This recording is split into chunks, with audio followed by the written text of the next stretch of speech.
Many supporters of Donald Trump claimed that he would resist war and he would be a peace candidate. Well, now that Trump has won the US election and has announced who will be the secretaries in his cabinet who will oversee numerous US government ministries, we can see that without exception, they are all war hawks, and many of them are neoconservatives. So this shows how the neocon consensus in Washington continues. It doesn't matter if it's a Democrat or a Republican in the White House. This extreme pro-war foreign policy is continuing.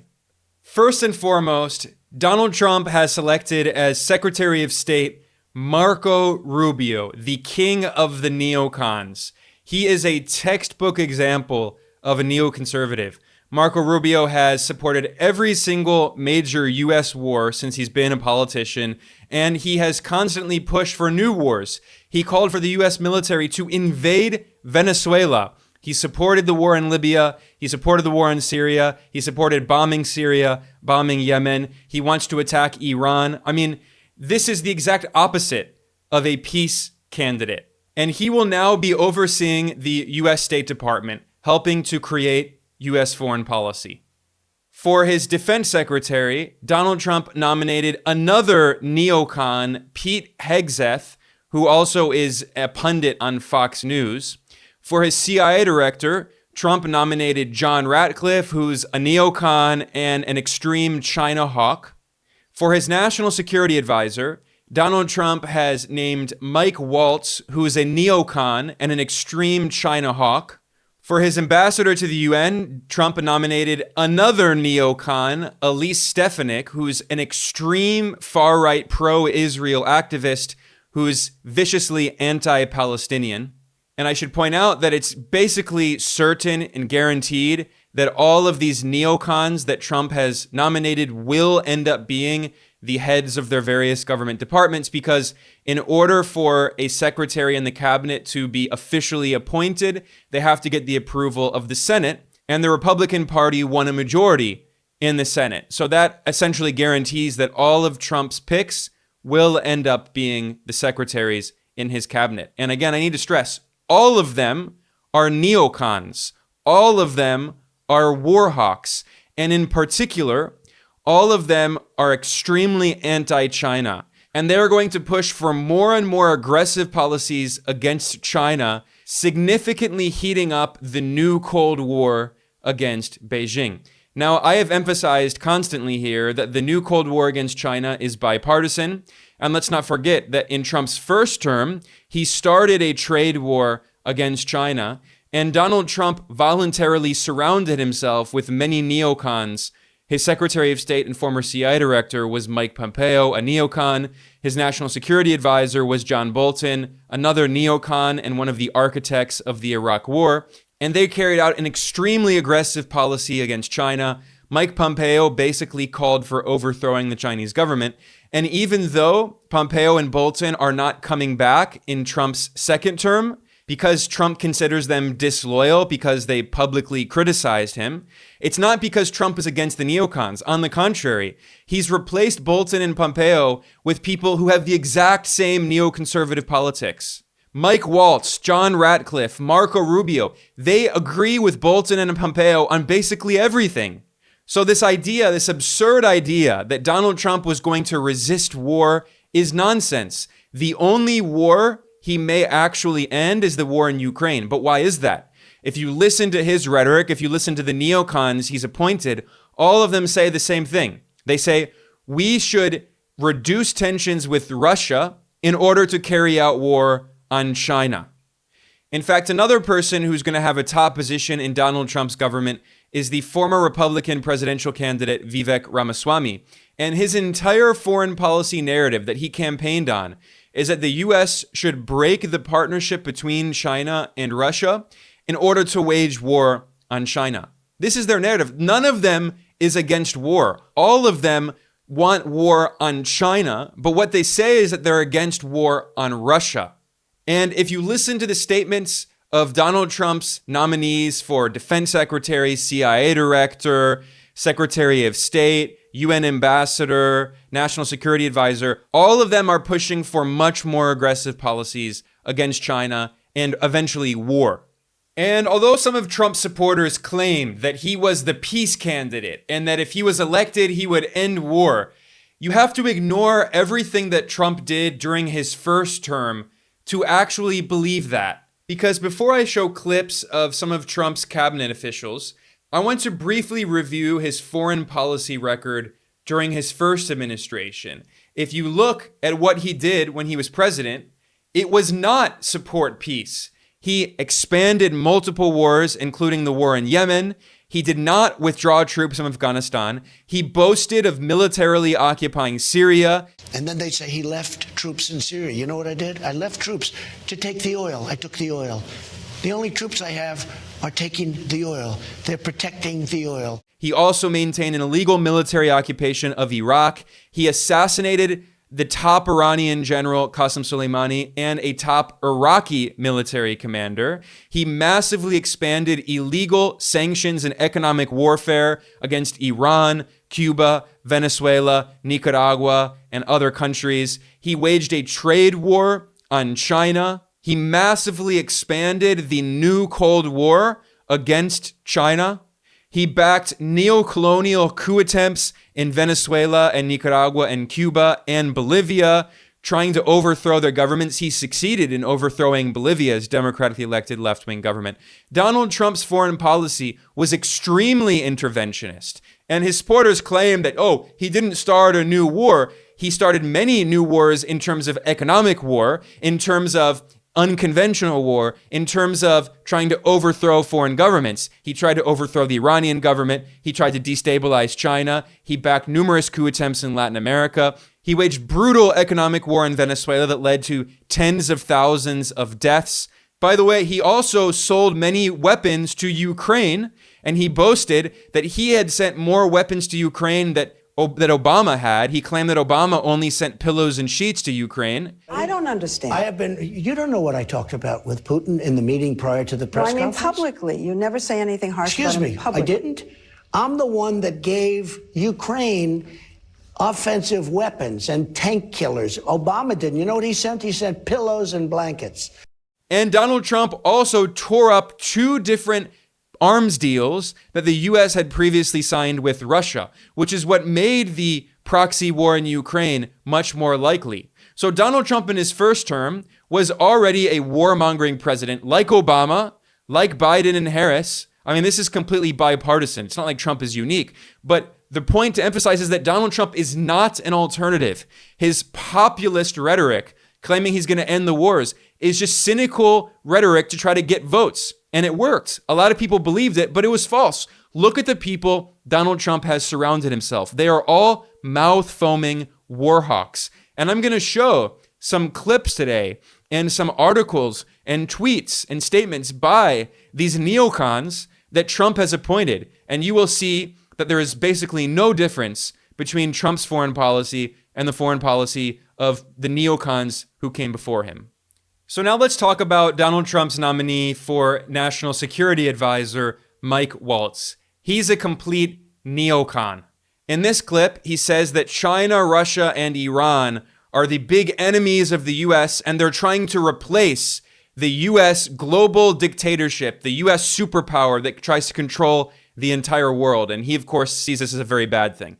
Our adversaries are openly on the march to try to replace the United States and the Western-led order in along the lines of our values, open markets, free press, basic democracy, with their world order. And Chairman Xi of the Chinese Communist Party said it to Putin in their first gathering. He said, this is a moment of maximum opportunity that we haven't had in 100 years. And what he was talking about is the weakness shown in this White House from 4 years ago to now under President Trump, because he understood how to project strength. He understood deterrence. And most of all, he understood that our economy is our biggest and most forceful weapon and force for leverage. And if he would simply flood the world with cheap oil and gas, American oil and gas, because right now we have an LNG ban in place. You drive down those prices, you bankrupt Russia and Iran for that matter, and you dry up their war machine. But instead,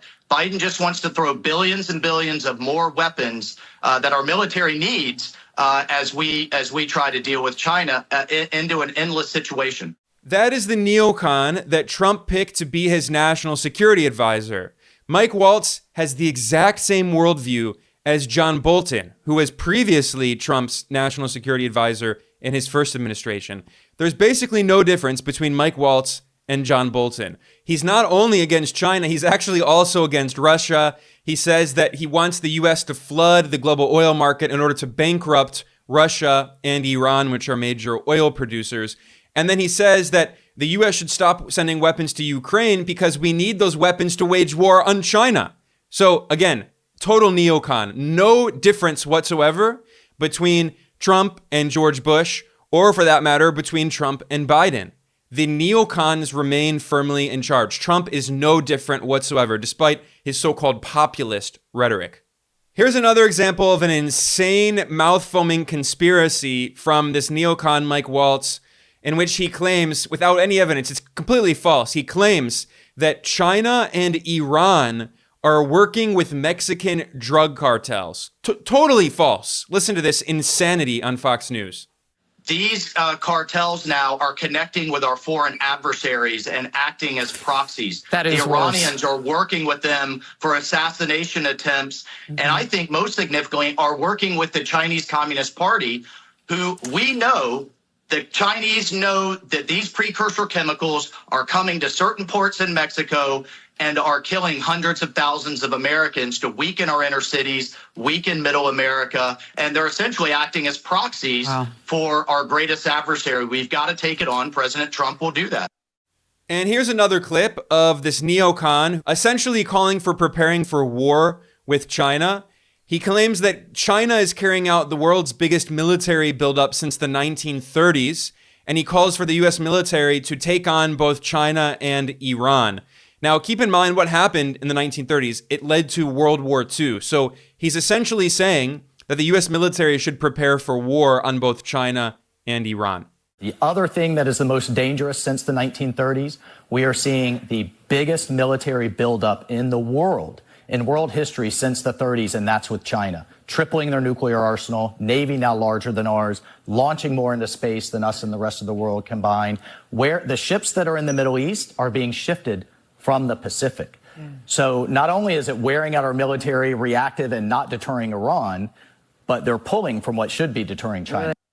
So now let's look at comments from Donald Trump's nominee to be defense secretary, Pete Hegseth. He's another neocon, another warmonger, and what are his qualifications? I mean, he's a veteran, but really his only real qualification for Trump is that he was a Fox News pundit. And now he's going to be made head of the U.S. military, head of the Pentagon. Here is a clip of the future defense secretary on Fox News arguing that the U.S. has to break the partnership between China and Russia. And this is really going to be one of the main points of the Trump administration's foreign policy, is to try to woo Russia and put a wedge between Beijing and Moscow so the U.S. can try to isolate China to wage war on China. Here he is on Fox News hinting at that. You got two really ambitious individuals here that lead two very powerful civilizations who want the future to be theirs, but they have one immovable object in front of them, and that's the United States of America. So do they try to fight against us independently, or do they slowly but surely start to come together to get rid of the West so that they can then figure out who's in charge in the future? And that's why we're having this conversation, because that's what we've seen as of late, them coming together in opposition to the United States. In another crazy Fox News segment, this neocon whom Trump appointed to be defense secretary, Pete Hegseth, he called on Trump during his first administration to bomb Iran. And he said that the U.S. should not only bomb military targets, he said that Trump should bomb Iranian cultural sites. And he said at the same time, so he's calling for Trump to target Iranian civilian areas.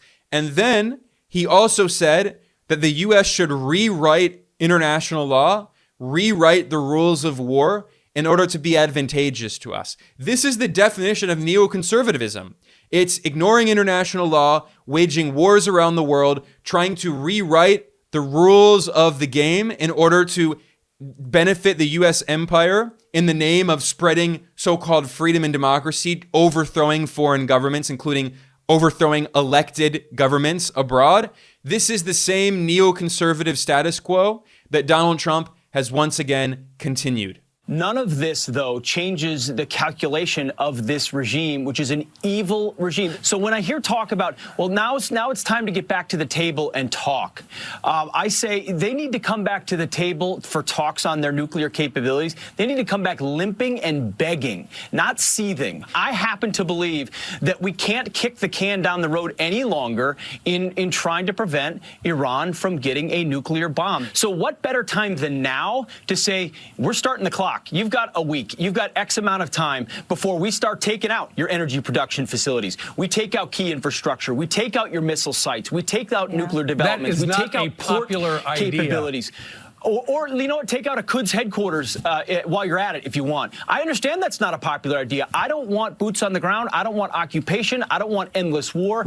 But Iran has been in an endless war with us for 40 years. Either we put up and shut up now and stop it, or we kind of wait, go back to the table and let them dither while they attempt to continue to develop the capabilities to do precisely what they've said they want to do. So either we're honest about the nature of this regime, or I think we miss a moment. But what do you know about these cultural sites? Because we're not supposed to be hitting cultural sites, but I understand, I've been hearing that we believe that the Iranians are hiding missiles and weapons in some of these cultural sites, churches, of course they do. Mosques. This is what Islamists do. It's what they've done on the battlefield against folks like me and my entire generation. Human shields, using mosques, using hospitals, schools. This is what our enemies do. If we're going to fight to prevent Iran from getting a nuclear bomb, this regime, then we need to rewrite the rules that are advantageous to us. I don't want to hit cultural sites on purpose, but if you're using one to harbor your most dangerous weapons, then that should be on the target list too. Here's another clip of neocon Pete Hegseth, who will be Trump's defense secretary, on Fox News, fear-mongering about BRICS, and he complains that China and Russia are undermining America's global dominance, and in particular, the dictatorship of the US dollar. And he attacks BRICS. He says this is something bad. He's obviously not praising this. He says that we need to prevent BRICS from expanding and growing in influence, and prevent China and Russia from creating alternatives to the US-dominated global financial system, and to prevent other countries from freeing themselves from Washington's global dictatorship. And he says that the US should try to undermine BRICS, and in order to do so, again, divide China and Russia, all to try to save the dominance of the US empire and the US dollar. The role Egypt plays in the Middle East, Indonesia, a massive country, Nigeria, Senegal, Thailand, not insignificant. Now, these are countries that have applied to join BRICS, some the same, Saudi Arabia, both, but a country like Iran, who's increasingly working with China and Russia. It's a new axis of evil against the United States of America. Could BRICS be effectively the finance hub for that? They're transacting in some ways in the yuan to compete against the dollar. You also get past sanctions. So why is BRICS significant? Think about the war in Ukraine. Neither India, Brazil, South Africa, or China have taken part in any way on sanctions against Russia. So if you want sanctions to be effective, they have to be as comprehensive as possible. If BRICS creates an alternate system where you can always circumvent sanctions, you've lost a massive tool. And that's exactly what China and Russia want against the United States. They've got a bank designed to help out countries when they are in trouble. It's important to note, and I think that many of these countries have recognized the threat. BRICS is a starting point. It ends, by the way, with Chinese dominance. It is all backed by the Chinese yuan. It's all backed by potential Chinese power. They are the weight in that room. History is not over, and they want to replace the United States and believe they can, especially if we're on our heels. That is the neocon whom Trump has picked to be his defense secretary, saying that Iran, Russia, and China are the new axis of evil. That is the same discourse of neoconservative former President George Bush. Now he's the guy that Trump chose to oversee the Pentagon, oversee the U.S. military. He complains that China and Russia are going around U.S. sanctions. He complains that they're providing a financial lifeline for countries so the U.S. can no longer suffocate them economically. Once again, there is going to be no difference between Donald Trump's foreign policy and the neocons who came before him. And another part of this neoconservative foreign policy that we're going to see under Trump is targeting Latin America, trying to reassert colonial control over Latin America in the name of countering China. And Trump's defense secretary nominee, Pete Hegseth, complained that, quote, China is now cozying up to Latin America, end quote. So the Trump administration is going to try to find ways to destabilize independent governments in Latin America that have close relations to China through organizing coup attempts. We saw this, for instance, under Trump. He backed a very violent coup attempt against Nicaragua's leftist government in 2018. And then in 2019, the Trump administration backed a very violent coup attempt in Venezuela. There was a failed invasion of Venezuela, trying to overthrow Venezuela's independent leftist anti-imperialist government.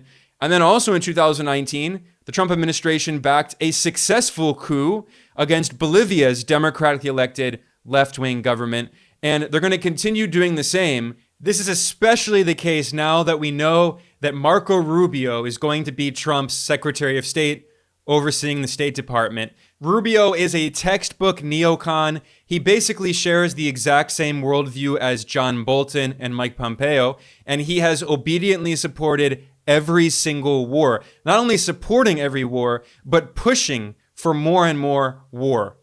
In fact, back in 2019, when Trump was carrying out a coup attempt against Venezuela's government, Marco Rubio went even further, and he asked Trump to invade Venezuela.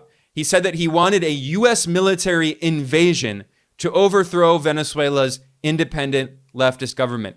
Marco Rubio is a neocolonialist, and they're following the exact same ideology of John Bolton.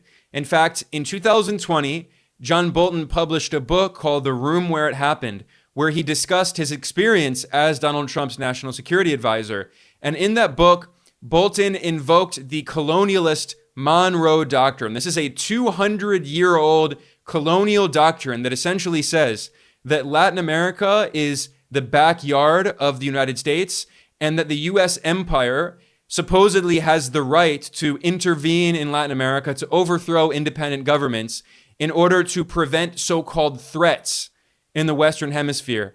And in his book, Bolton said that China, Russia, and Iran are so-called threats, and the U.S. empire will not allow any government in Latin America, whether or not it's democratically elected and popular, they don't care, they will not allow them to have close relations with China, Russia, and Iran. This is neocolonialism, and this is exactly the policy that Donald Trump had in his first term and is going to continue in his second term. If you look at the people around him, all of them are neocons and imperialists and warmongers. If you look at the statements that Marco Rubio makes publicly, you can see that he constantly is fear-mongering about China's growing and menacing influence in the Western Hemisphere. And most recently in November, he was fear-mongering about a port that China built in Peru in South America to expand trade between China and Latin America. And Marco Rubio is very clearly saying that the U.S. is going to prevent countries in Latin America from having close relations with China in this way. If you just take a glance at Marco Rubio's Twitter account, you can see that he is the most unhinged neocon out there. He's constantly tweeting, condemning Cuba, Nicaragua, China, Russia, Iran, North Korea. I mean, this is the exact same foreign policy of John Bolton and George Bush. And Donald Trump has surrounded himself with these Bush-era neocons once again, just as he did in his first administration. Another part of the narrative that Trump and Rubio have been pushing is blaming China for deindustrialization in the U.S. and the loss of manufacturing jobs. It was U.S. companies, it was U.S. capitalists and billionaires who got rich by outsourcing, by offshoring jobs. They were the ones who did it. China did not force anyone to open factories in China to exploit low-paid Chinese workers. It wasn't China that was forcing U.S. companies to do that. They voluntarily went to do that. They wanted to do that. But now the ridiculous narrative of Trump and neocons like Rubio is that we have to scapegoat China. We have to blame China. And eventually what they're pushing for is war on China. That's the only so-called solution that they actually have. Rubio is such an unhinged neocon that just a few weeks before the elections in November, he claimed without any evidence that China, Iran, and Russia were trying to interfere in these U.S. elections. Again, no proof. I mean, he just is an insane neocon who lives on Mars in a fantasy land, and he just manufactures these Cold War conspiracies and has this McCarthyite paranoia. You can see this kind of McCarthyism in the comments that Marco Rubio has made on Fox News. This is an interview in September when he claimed that communist China is infiltrating U.S. businesses, universities, and the government. Here is this insane McCarthyism on Fox News. The Chinese have figured out that the way to influence America is not necessarily at the federal level where there's a lot of scrutiny, and they're aiming at local governments, they're aiming at state government officials, at the business class, and universities, obviously, but they're really focusing very heavily now on local and state government. Mayors, commissioners, people at the county level, employees of local government, because there's not nearly enough scrutiny. So you remember Russiagate, the ridiculous conspiracy that Putin was controlling Trump? Well, now that Trump's coming back, the Republicans, his new administration, are going to push Chinagate. They're going to accuse all of their opponents of secretly working for China. They're going to bring back a new McCarthyism, and they're also going to go after free speech. That's their next goal, is to stifle the free speech of people who are criticizing their warmongering against China, censoring people who say that the U.S. should not wage a new Cold War on China.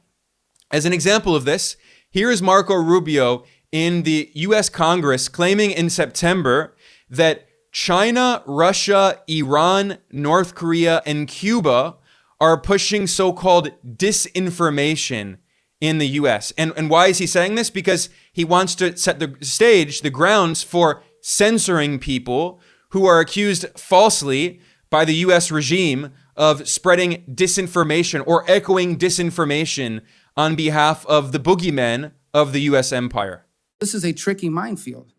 And it's even trickier now because Russia's still doing it more than anybody else. You don't need to have a big, expensive operation to pursue some of this.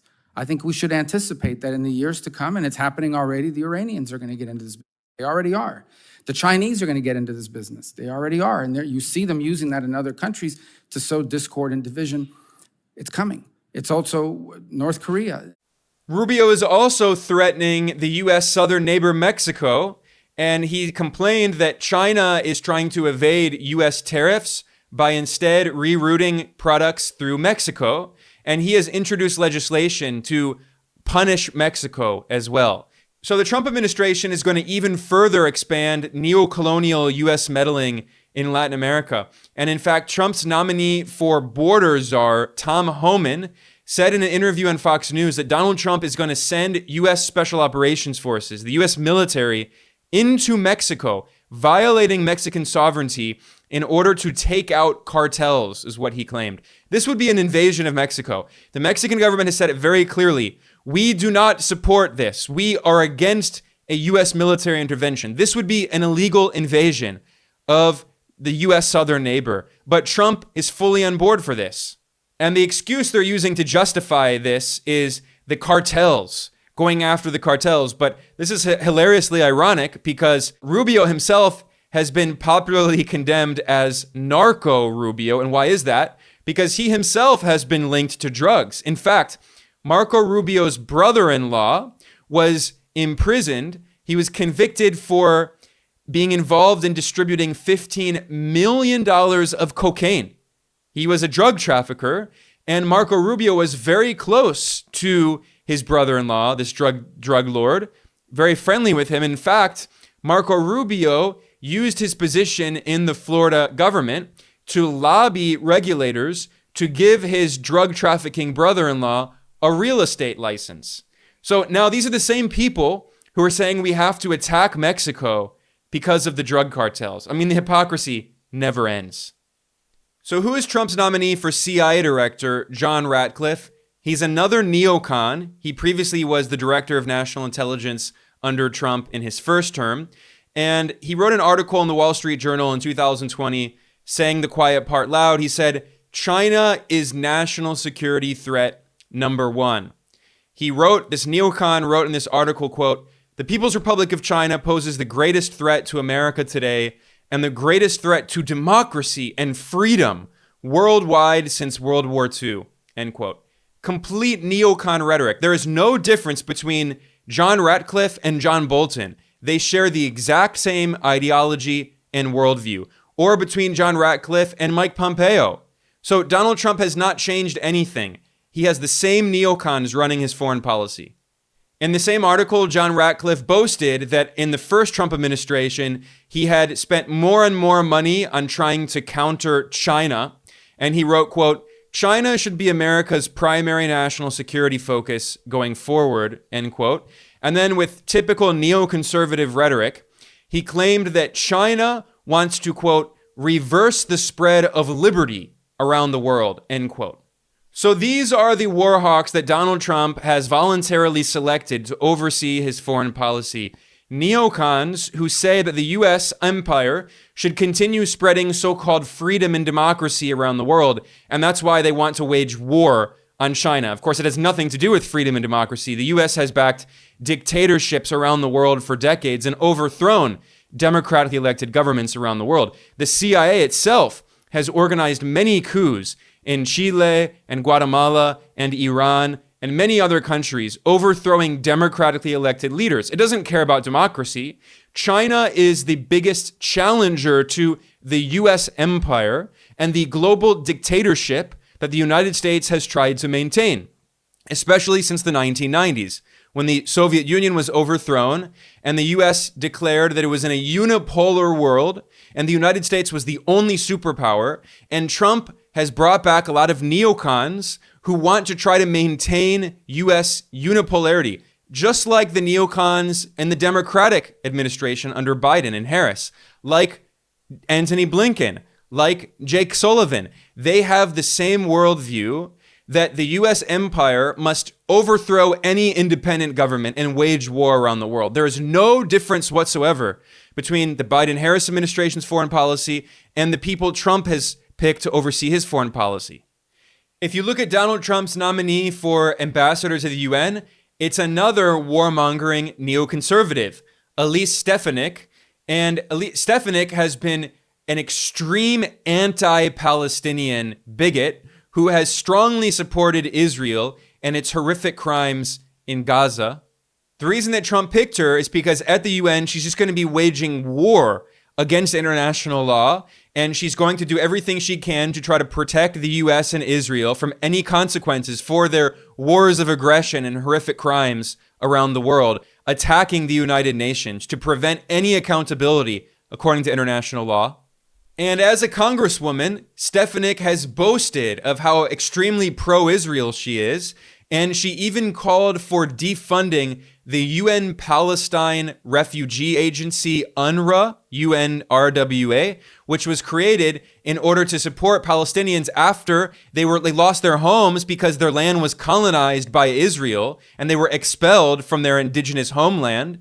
And she's now saying this is going to be Trump's ambassador to the UN. She's saying that we should defund the UN Palestine Refugee Agency. So the Trump administration is going to continue the bipartisan imperialist war against United Nations and against international law. And it goes without saying that every single person in Donald Trump's administration, all of the people he has appointed in the cabinet, are extremely pro-Israel, extremely anti-Palestinian, and they will strongly support Netanyahu as he ethnically cleanses Palestinians, expels them from their homeland, colonizes Gaza, annexes the West Bank. This is completely bipartisan, of course, and Trump is not going to change that in any way. In fact, Trump is going to go even further, and he's going to tell Israel, do it, go ahead, colonize everything, expel all the Palestinians. We support everything that you're doing. And unlike the Democrats, we're not even going to pretend to criticize you. Of course, Biden and Harris publicly, they would say, oh, Netanyahu, Netanyahu. Meanwhile, they were giving him $18 billion of weapons.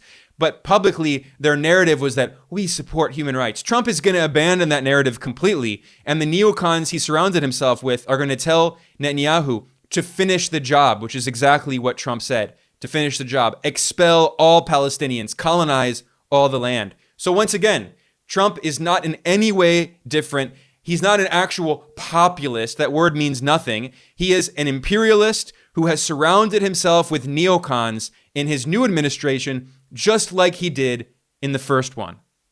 So it's really important to push back against the pro-Trump propagandists who claim that Trump is going to fight the deep state. He's going to be anti-war and push for peace. They're ignoring all of the evidence. They're ignoring his first administration when he expanded many wars and he militarily occupied Syria and he killed top Iranian and Iraqi officials and he organized coup attempts and a failed invasion of Venezuela. The list goes on. Trump was never a pro-peace president. And just like in his first term, when Trump voluntarily surrounded himself with neocons, in his second term, once again, Trump has surrounded himself with a who's who of neoconservatives, of warmongers, who are pushing for war on China, war on Iran, neocolonial interventions in Latin America. It shows how there is going to be no difference between Donald Trump's foreign policy and that of the neocons before him. There were some Trump supporters and some useful idiots in the so-called alternative media who claimed that Trump represents a populist alternative to the neocon status quo. But in reality, Trump is continuing the exact same imperialist status quo, trying to expand the power of the US empire and destabilize independent governments that challenge the global dictatorship of the United States. So, in short, meet the new boss, same as the old boss. On that note, I'm going to conclude. I am Ben Norton, the editor-in-chief of Geopolitical Economy Report. I want to thank you for joining me today. Please like and subscribe. Please share this. I will see you all next time.